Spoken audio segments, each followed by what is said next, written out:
Hello and welcome to Andy's Bet Club. I'm Joe, and today we are going to be putting together a four-leg bet builder for this Sunday's game between Spurs and Arsenal, the North London derby. Joining me to do that, I've got two Andy's Bet Club experts. I've got Robin and I've got Marcus. Hello, gents. Thank you for joining me. Robin, always a fun game, the North London derby. How are you seeing it this year? Obviously, Arsenal are going to be the favourites, but the dynamics in the last few days even have changed how Spurs, let's say, are going to be looking into this game. Yeah, absolutely. I mean, I think if you look at what happened at the end of that Wolves match with Arsenal the other night, that could just change so much mentally for Arsenal. Not just the fact that they gave up a 2-goal lead, but the manner in which that second goal was scored. You see Raya taking out the defender and then it kind of gets scrambled into the net. It just, I'm not going to say the B word because I know Arsenal fans will kill me and they'll be after me on Twitter, so I'm staying well away from that, but it really adds an extra dimension, just that little bit more intrigue into what is historically such a thrilling encounter. Yeah, Marcus, I mean, if you're a Spurs fan, prior to that, you might have been saying, well, derby's a leveller, form's out the window, but throwing a little new manager bounce possibly in there as well, whatever Igor Tudor is going to bring to the table. How have they suddenly become the fan base that's looking forward to this the most? Yeah, it's crazy, isn't it? You've got one club that is looking to pull off a historic title win and one club that's in danger of pulling off a historic relegation. Yeah, they might be the ones coming into the match in better spirits. I think there's often loads of hyperbole that goes into building up derby matches, but that is not the case with this one. This one feels absolutely massive, and yeah, like you say, a lot of intrigue with Tudor's first game as well. Yeah, excited to get into this one. Before we do though, I know you've got your own tips, listener. I know you think you're better than us here on Andy's Bet Club. Well, put your money where your mouth is. Contact podcast@andysbetclub.co.uk and you could be on this very podcast throwing your 2 cents in and making your predictions, and we'll see how you weigh up against our team of writers and experts here. That's podcast@andysbetclub.co.uk. Right, let's get into it. Robin, what have you guys putting in for this four-leg bet builder first? What's our first selection? So our first selection is going to be Spurs to have over 1.5 cards. Now, Spurs have been a brilliant bet when it's come to backing them at home for over 1.5 cards. They've had 2 or more cards in their last 12 straight Premier League matches, which is a quite incredible record. The last time they didn't was against Burnley on the opening day of the season. So it's just an astounding stat. And now you throw into the fact that this is a derby game. The last time that Spurs met Arsenal, they had 3 bookings. You throw in the fact that Igor Tudor's going to be in charge for the first time. He's a manager who really loves his teams to get physical and almost confrontational in a way.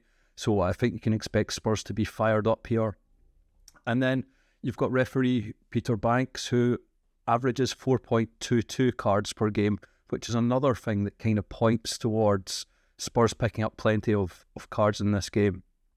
He's officiated Spurs twice already this season. The last time was against Burnley last month. Spurs didn't actually pick up a card in that game, which is worth noting, but a more comparable match to this one, I would say, would be the match between Spurs and Man City that Banks oversaw earlier this season, and Spurs saw 4 bookings in that game. So I think this is looking at a really solid bet.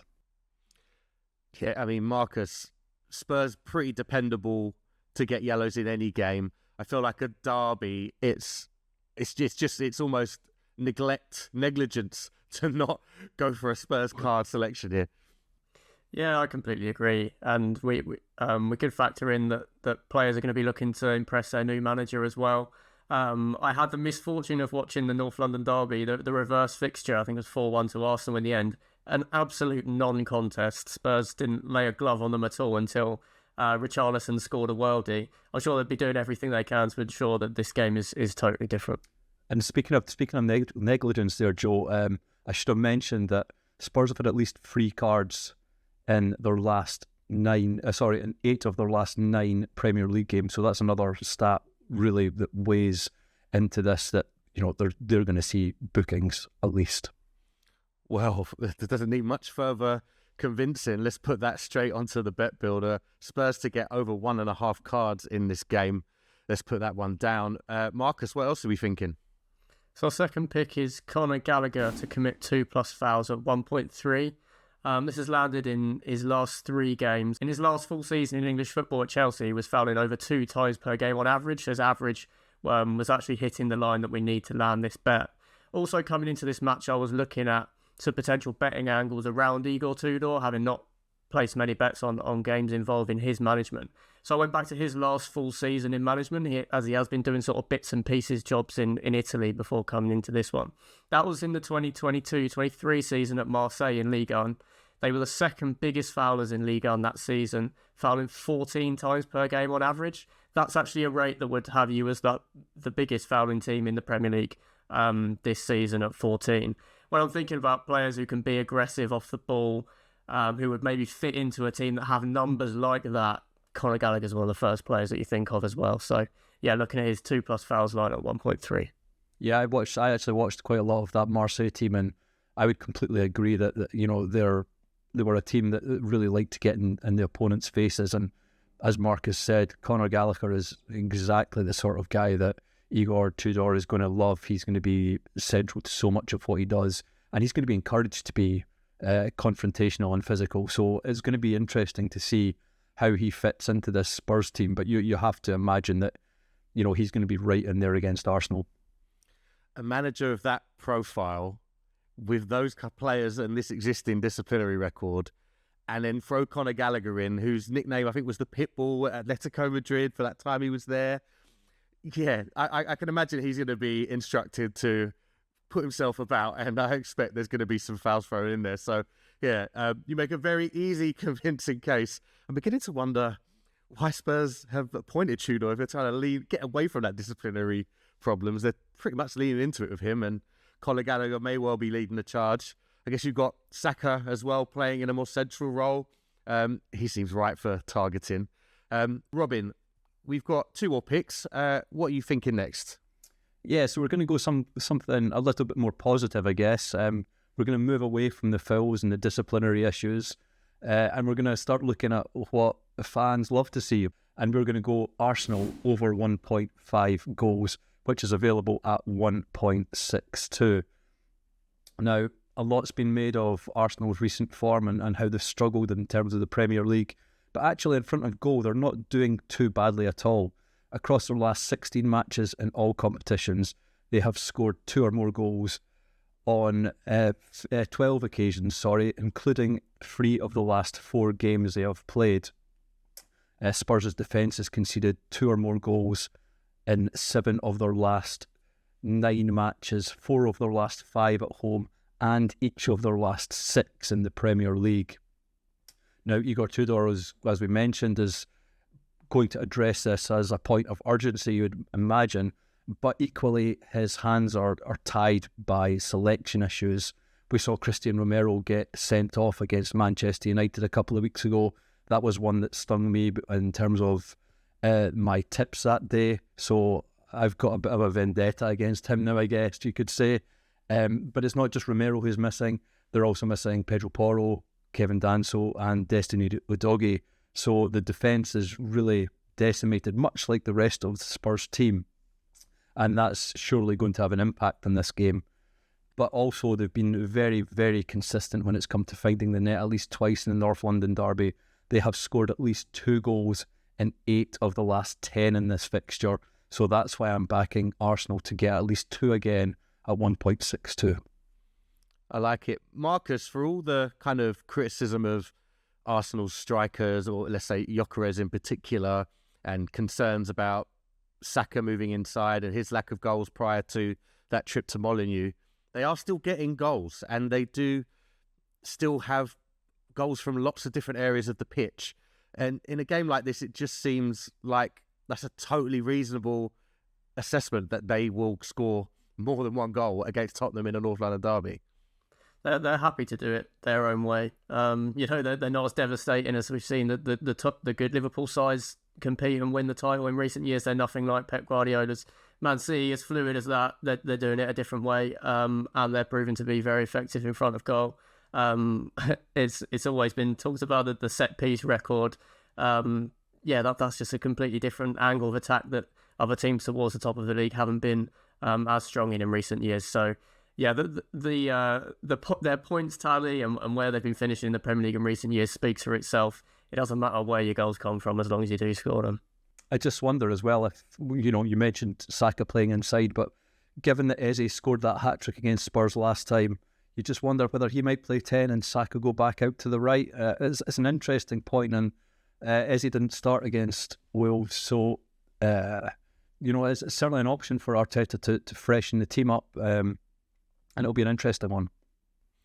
Yeah, a very interesting game ahead, and we've still got one more selection before we settle on our 4-leg bet builder. So, Marcus, what are we thinking?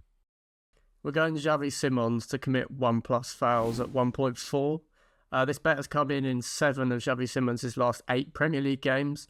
And also in terms of the matchup that you could have against Arsenal, Jurrien Timber has been fouled in all of his last 5 games and has won 7 fouls actually across that run.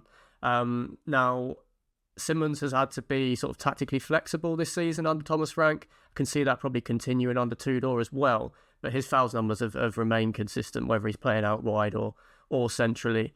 He's actually made 5 sliding tackles in his last 3 games as well, which suggests to me that he's a bit all or nothing out of possession, which in terms of this bet, I'm more than happy to get behind. He's averaging just under 1 foul per 90 in the Premier League this season and attempting just under 2 tackles per 90 as well. So we can be sure that we're at least going to get some instances where he's likely to commit a foul. As we've mentioned, I can see Eberechi Eze coming back into the side here.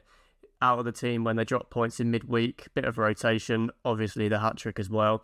He's won 1.79 fouls per 90 this season and could potentially be operating in and around Simons depending on what kind of formation the managers settle on. Saka as well looks to be clear to start the game as well. With Simons potentially on the left flank with Saka on the right. I can see Simons even tracking back more in his first game under his new manager, and Saka's won 2.3 fouls per 90 in the league this season. So, yeah, plenty going for this one. He's a name that keeps coming up on this podcast that I'm on. I mean, Robin, I think that one that came through the Spurs-Man City game, sorry to bring it up, just a reminder. Sorry, Marcus, but I think Simons was all over that particular selection's coming in because him having battles with his fullback and sort of petulant reactions to losing the ball and just, ever since then, I've kept an eye on him and he seems to be really right for this particular type of selection. Yeah, I've been taking so much stick from the producer who keeps saying that I back Simons either for fouls or 2+ shots. And I did look at it for this one, but I just think that Arsenal are probably going to be a bit too solid defensively to back Simons confidently this week. So that one is getting put to bed for a week at least. Just for this week, anyway. I can't guarantee that it's going to be a stance that I hold for much longer. We'll see. We'll see what happens this Sunday. So that's our 4-leg bet builder decided. Conor Gallagher to commit 2 fouls or more. Over 1.5 Tottenham Hotspur cards. Xavi Simons to commit more than 1 foul. And over 1.5 Arsenal goals. That is giving you combined odds of 3.61 on Sky Bet, where we're going to place this bet. If you want to join us, look in the podcast notes and you can see a link there to bring that bet up where you want. And of course, if you want to do your own bet builder, we have our special tool on Andy's Bet Club, andysbetclub.co.uk/bet-builder. Players must be 18 or over, of course. Make sure you gamble responsibly. Right. Big thank you to my team of experts today. Thank you, Marcus. Thanks for having me, Joe. And thank you, Robin. Cheers, mate. Make sure you're subscribed to the Andy's Bet Club podcast so you don't miss any episodes. We'll be back next for Leeds versus Manchester City. In the meantime, good luck.